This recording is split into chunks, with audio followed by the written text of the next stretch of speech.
All right, so then for part C, you got f of a plus h minus f of a all over h. And I would probably leave the all over h part last, and you're going to want to be able to cross out that h in the end. You're always going to want to cross off the h.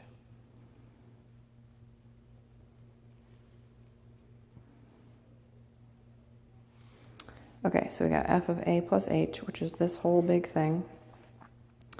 And then you've got minus f of a. So this part here, minus f of a, what it means is change every sign in f of a.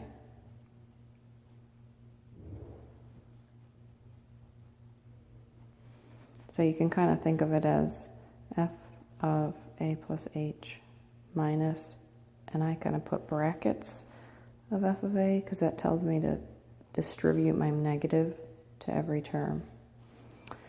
Okay, so that's just my thoughts. So f of a plus h, we already did that out in part B, so that's a squared plus 2ah plus h squared minus 3a minus 3h plus 5 minus f of a.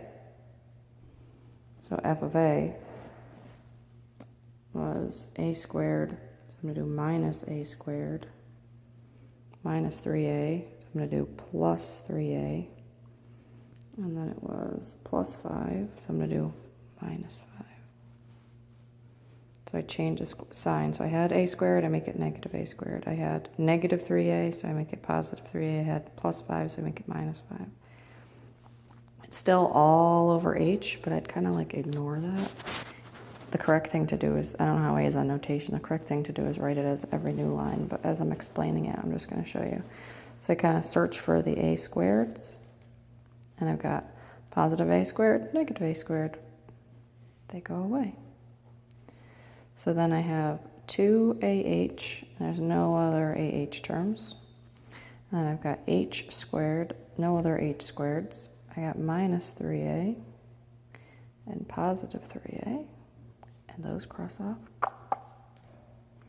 And I've got minus 3h, nothing else. I got plus 5, minus 5. So those cross off. All right, so then we have 2ah plus h squared minus 3h. Remember, this whole thing was over h. So this whole thing is over h. Now, remember I said in the end, you're going to want to cross off the h's. So that means at this step, or maybe you have to simplify more stuff first, every term should have, you'll know you're doing it right, every term in the numerator should have an h. Then you know you're doing it right. All right, so I've got an h squared, and an h. So I'm going to factor out an h from every term. Factoring out really means you take the term and you divide it by what you're factoring out. So 2ah divided by h, the h's cross off. I'm left with 2a. All right, then I've got h squared. So h squared divided by h, this is like h times h over h. So one of the h's cross off and you're left with an h. So I got 2a plus h. And then minus 3h has an h in it. And so 3h over h, the h's cross off. So you got minus 3. So I've got, from here, I factored out an h in every term. So I've got h times 2a plus h minus 3 all over h. And now, look at that. I've got an h in the top, numerator, h in the denominator.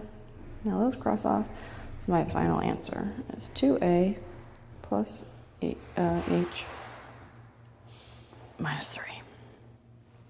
I hope that helps to sort of put all the pieces together. Again, this is a super long problem. He's probably only going to put one on there because it takes a long time to do.